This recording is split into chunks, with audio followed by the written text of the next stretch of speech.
You don't really know what your income level is this year, so let's hoard some cash. Let's get some cash in the bank. Don't hoard toilet paper, hoard cash. I can see the whole wide world with these two eyes, and I can be whoever I wanna be, 'cause it's my life. Hi there. Thanks for tuning in for another episode of Ask Spurrell CPA. Here again with Trevor, Inspired Method. Trevor, we are in the midst of the coronavirus. Yes, we are. We are piloting the pirate ship, as they say, and keeping in that, I've got the old pirate stash working here. I'm trying to embody the pirate nature of running a business. Yes, it is a pirate ship, as I tell entrepreneurs, and never now more true than at any other time. So, Trevor, we got 10 steps ready for entrepreneurs on how to navigate through this. You help us walk through these steps here. Sure. Okay. So step number one in getting through this time, defer principal portion of mortgage and principal on term loans. Yes, the big banks, all 6 major banks in Canada, have come out saying that they are willing to defer mortgage payments. Take advantage of that now. Do not wait till you run out of cash. Take advantage of it now. You don't really know how this is going to affect you. We've said before, this is a 6 to 9 month event. Even if you don't need the cash now, do it now. Do it now, because there might even be some more efficient uses for that cash, even if you don't need it. So correct. So if you're a renter, ask landlord to defer a principal portion of mortgage and pass on the savings to you. That's right.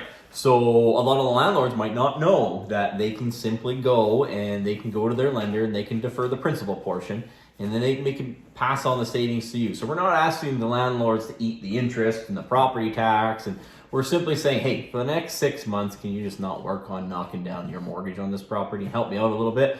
Because I might not be here if you're not. Not so much. We own this property, and this was kind of made for us, but they kind of forgot about, in the way the regulations come out, that the owner of the property is getting a big significant discount, but the person renting it, the small business owner, because the average person, they're renting their place, and say they got a couple's cut $4,000 coming in a month on the eye, they can make their rent, right? If you're a restaurant owner and your rent on that space is $8,000 and sales have plummeted, you're not going to make that space, right? And I'm telling you now that the Canadian way is to pass those savings on.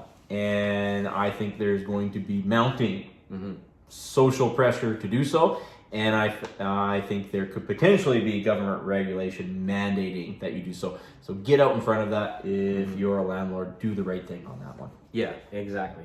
So number 3, defer federal CPP, provincial corporate tax, and SIN payments, but not RP and GST. Maybe get into that a little bit more for us. So CRA said, Minister of Finance Bill Marno said, they are not going to charge any interest, corporate tax, federal corporate tax. The province of Alberta has followed suit on provincial corporate tax. They're not going to charge interest on SIN payments. So, if you're at all worried about cash, defer those. Do not defer your payroll tax and your GST. That is the doom loop of death that is hard to get out of. They collect hard on that, and they might forget about it for a minute because they have a reduced staff, but do not get behind on those. That's not what it's designed for. But federal corporate, provincial corporate, your SIN tax, even all the planned tax payments that you made, you don't really know what your income level is this year. So let's hoard some cash. Let's get some cash in the bank. Don't hoard toilet paper, hoard cash. Yes. That's the way to go. So. Number 4, this is concerning staff. So determine capacity with effective social distancing. Yeah, we've gone through it in our other videos before. This is not a 2-week or 4-week event. Like you can't afford to shut your business down. No. But you can't afford to keep your head in the sand either and pretend this isn't happening, and the social contact that we're having doesn't have really adverse consequences. So let's see what we can actually do in the business and review your business. You might not be able to get a full restaurant in, but can you put someone in every 4th table, every 2nd table, and maintain that 6 feet of contact? Let's see what our actual capacity will be under a with correct social distancing. Yeah, because making some money is better than making zero money. Yes, and any initiatives that come out, it's going to be hard to qualify for loans if you've been shuttered, right? Yeah. If there's any new programs that come down, do you think they're going to be open for the people who are open and struggling, or are they going to be available for the person who's completely shut down? I want to be the person who's opening, right? If I'm on the fence, right? That's what I'm telling our clients to do. Yeah, and it'll be faster to ramp up too if you've been continuing to operate during these times. Yes. Yeah. The next thing here, talk to staff and lay off those that don't want to work, and also redundant staff. Yeah. So just have an open conversation. Some staff that just can't handle this right now. I mean, they've spent 8 hours a day watching CNN, and the world is ending. Yeah. They don't want to be there, right? Don't force them to be there, right? Maybe they got living circumstances. They got real, complicated childcare. Maybe they got aging elders that they're looking after. Like, don't stress those people out. They don't need to be there. Find out which ones of your staff want to be there. Mm-hmm. Figure out how many of them you can keep under the reduced capacity, and how many customers you're likely to bring in. Keep those. That's what we're doing. And the remaining staff, you want to lay those staff off. So lay off the ones who don't want to be here. Lay off the ones that are redundant. You can't possibly keep them in with the demand and the logistical constraints of the social distancing. Yeah. And the next one here, silo your remaining staff into independent teams. Yeah, so we played the video for the staff the other day, the Armageddon video, where they sent the two ships up, right? And the Team Freedom and Team Independence, and they had their own little plot. Think of your business that way. Because remember, this is a 6 to 9 month event. It's not if you will have to quarantine people, it's when and how many times you're going to have to do this in 6 to 9 months. So ideally, you want independent pods that can function independent of each other.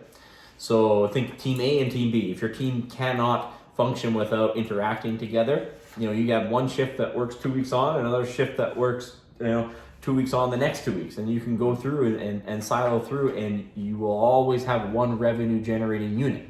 Also, some businesses have the physical layout that you can silo people, have everyone there, but they're in their individual silos and they're not interacting in the physical office, right?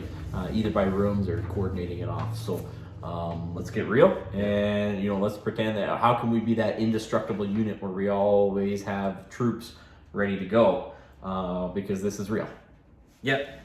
Next, communicate protocols and open for business to customers. Yeah, a lot of customers will do business with you. They just want to know that you're taking realistic steps. Mm-hmm. They just want to know that they're not walking into the petri dish. Yeah. As long as they know they're not walking into the petri dish, they're going to be seated so far apart, or you have the ability to do online meetings. Like, they're going to do business with you, but you got to communicate it to them. They can't read your mind on what you have available to them.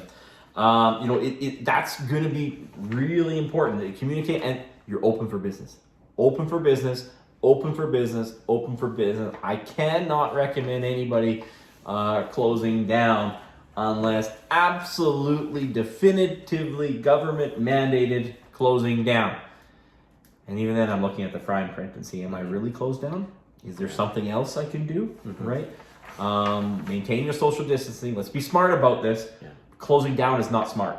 No. It will have a meaningful economic impact, and it will have a human cost of business closing down too, which we discussed in our last video. Yeah, 100%. So next thing to do is, this is number 8, launch coronavirus specific Facebook and Instagram initiatives. So what are people doing right now? They're sitting at home, spending all day scrolling through Facebook. There's someone out there who wants your product or services. They don't know that you exist, and they got a whole bunch of time to research you.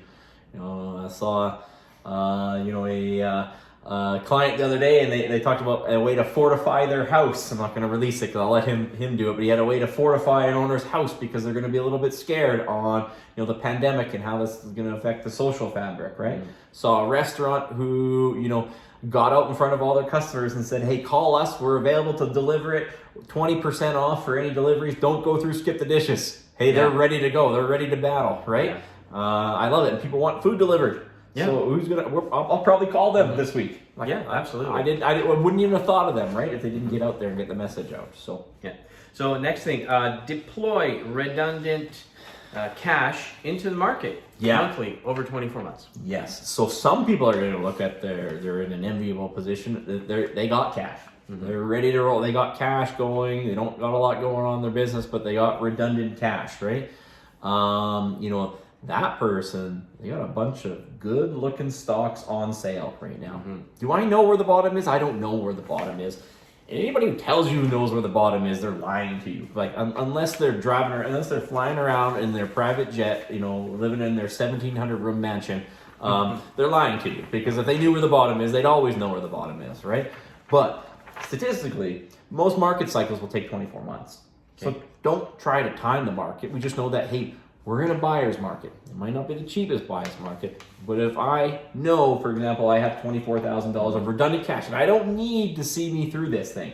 Like eventually those tax payments are going to come due. Eventually we're going to have to start making our, the mortgage payments again. But if I know I got $24,000 and there's no way I need this for the operational effects of the business, do $1,000 a month for 24 months. Talk to your financial advisor, get that plan rolling. That's the way to do it. Yeah, 100%. Because now is the time. Buy low, sell high. That's right. Do something to help another small business. Then the next thing you got to do, help someone else along. There's other businesses that it's as simple as going in to buy from a local retailer who maybe you wouldn't buy from the big box chain. Just go in. We're all in this together, and your business won't do as well unless the other businesses around you are doing well too. So go out of your way. I heard about a small gym. And I heard about customers reaching out and say, hey, we're not canceling. We're not canceling the membership. Don't put my membership on hold. Just charge me. Those are the types of things that I've seen. Go out there and do something for another small business because we're all in this together. Excellent. Thanks very much, guys. And I look forward to you guys tuning in to our next video. Thanks so much for watching.